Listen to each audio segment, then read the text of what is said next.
Hello दोस्तों, आप सभी का the logical Indian YouTube channel में बहुत बहुत स्वागत है।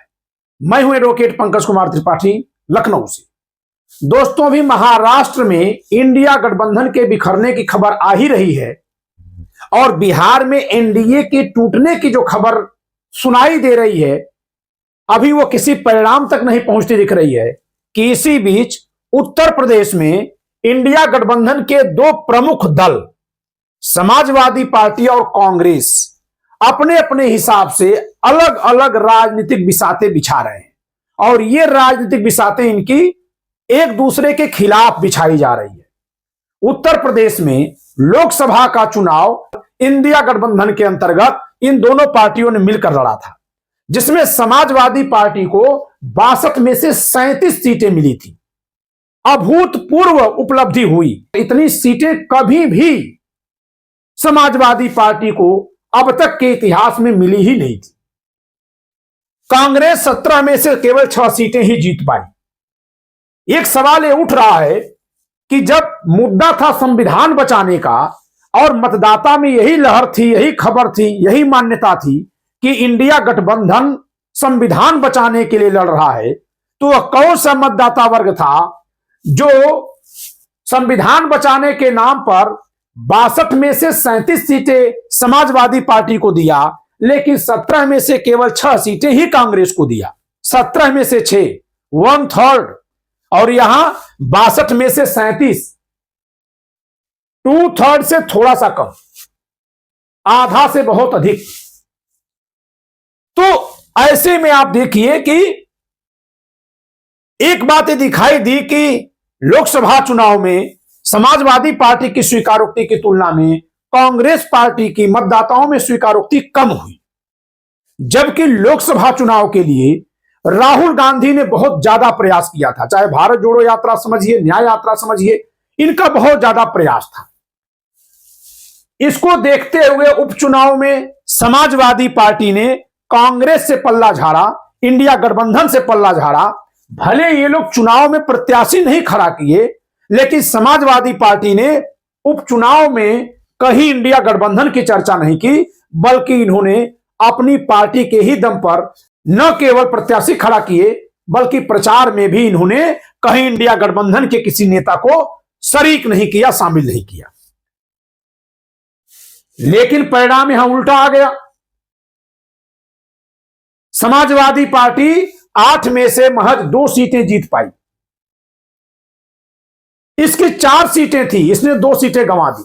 अब ऐसे में कांग्रेस को यह लगने लगा है कि इसके सहयोग के बिना समाजवादी पार्टी जीत हासिल नहीं कर सकती। जैसे समाजवादी पार्टी को उपचुनाव से पहले लगने लगा था कि हमें कांग्रेस की जरूरत नहीं है, तो 17 में से केवल 6 जीत पाए, हमें ही जनता पसंद कर रही है, और इस नाते उपचुनाव में इन्होंने गठबंधन से बाहर निकल करके अपने प्रत्याशी खड़े किए। वैसे ही कांग्रेस भी यह सोच रही है कि समाजवादी पार्टी के साथ होने से भी बहुत लाभ नहीं है। जब संविधानवाद की लहर थी तो 17 में से 6 सीटें तो मिल ही जाती, और अगर हम 80 में 80 लड़ जाते तो 6 तो तब भी मिलती। हमारे प्रत्याशियों के लिए चुनाव लड़ने का मौका भी होता। यही सोचकर कांग्रेस का प्रदेश स्तरीय नेतृत्व ने एक फैसला लिया है कि आने वाले लोकल बॉडी के चुनाव में कांग्रेस अलग चुनाव लड़ेगी। जी हां, स्थानीय निकाय का, यानी ग्राम प्रधान, यानी जिला पंचायत, नगर पंचायत, नगर पालिका, नगर परिषद के जो चुनाव जो पार्टी के स्तर पर होते हैं, उन चुनावों को कांग्रेस अपने कैडर के स्तर पर लड़ेगी और अकेले लड़ेगी। इसके अलावा कांग्रेस ने एक और फैसला लिया है कि यह अपने कैडर को बहुत तेजी से मजबूत करेगी। कांग्रेस पार्टी ने महाकुंभ में अपना एक शिविर भी लगाया हुआ है, जिससे कि महाकुंभ में जो जा रहे हैं उनको पार्टी से जोड़ने की बात कर सके। वहां भी इनका एक मंच है। समाजवादी पार्टी की तरफ से तो नहीं मैं कह सकता, लेकिन कुंभ में मुलायम सिंह यादव जी की भी एक मूर्ति लगा करके एक तरह से यह संदेश दिया गया है कि कुंभ में समाजवादी पार्टी भी मौजूद है। फिर भी मैं ये नहीं कह सकता कि वो पार्टी के स्तर पर कार्यक्रम हो रहा है या कि बिना पार्टी की, क्योंकि मुझे सूचना नहीं है। लेकिन यदि कहीं मुलायम सिंह यादव जी की मूर्ति लगेगी या कार्यक्रम होगा, तो चाहे कोई कहे न कहे, चाहे पार्टी समर्थन करे या न करे, अपने आप में, क्योंकि वे समाजवादी पार्टी के संस्थापक हैं, मान लिया जाएगा कि वहां समाजवादी पार्टी है। तो कुंभ मेले में भाजपा तो सरकार में होने के नाते हर जगह है, लेकिन वहां समाज में अपनी पहुंच बनाने के लिए समाजवादी पार्टी और कांग्रेस भी उपलब्ध हैं, उपस्थित हैं। ये आज का हिंदुस्तान दैनिक अखबार है, लखनऊ से जो प्रकाशित हुआ है। इसके पृष्ठ संख्या 2 पर लिखा हुआ है कि प्रदेश कांग्रेस अध्यक्ष अजय राय ने कहा है कि कांग्रेस सेवा दल ने प्रयागराज मेला क्षेत्र में शिविर लगाया है। कांग्रेस विधानमंडल दल की नेता आराधना मिश्रा मोना ने कहा कि इस बैठक में 33% महिलाओं ने भी बढ़कर भागीदारी की है। ये जो बैठक हुई है दोस्तों, ये लखनऊ में मुख्यालय पर 7 दिनों के लिए चली है और दावा है कि इसमें 6280 नेता शामिल हुए हैं।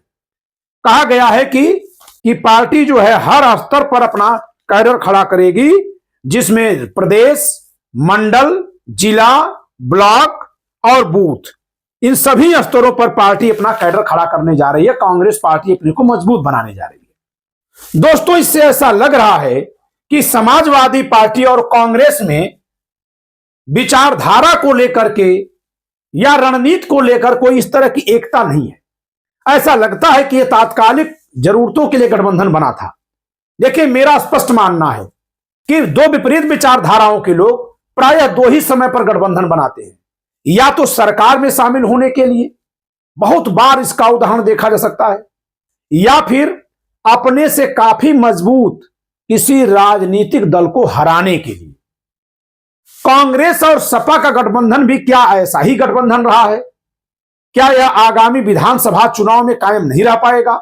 ऐसा लगता है कि इंडिया गठबंधन उत्तर प्रदेश में भी अपने परीक्षा के दौर से गुजर रहा है और दोनों ही पार्टियां इसकी तरफ उदासीनता बरत रही हैं। फिर भी मिल्कीपुर में जो उपचुनाव होने जा रहा है, उससे बहुत सारी बातें सामने आएंगी और तब समझ में आएगा कि उत्तर प्रदेश में इंडिया गठबंधन बचा भी है या समाप्त हो चुका है। इस वीडियो में इतना ही। वीडियो लाइक करिएगा, शेयर करिएगा, चैनल सब्सक्राइब न हो क्यों सब्सक्राइब करिएगा। जय संविधान।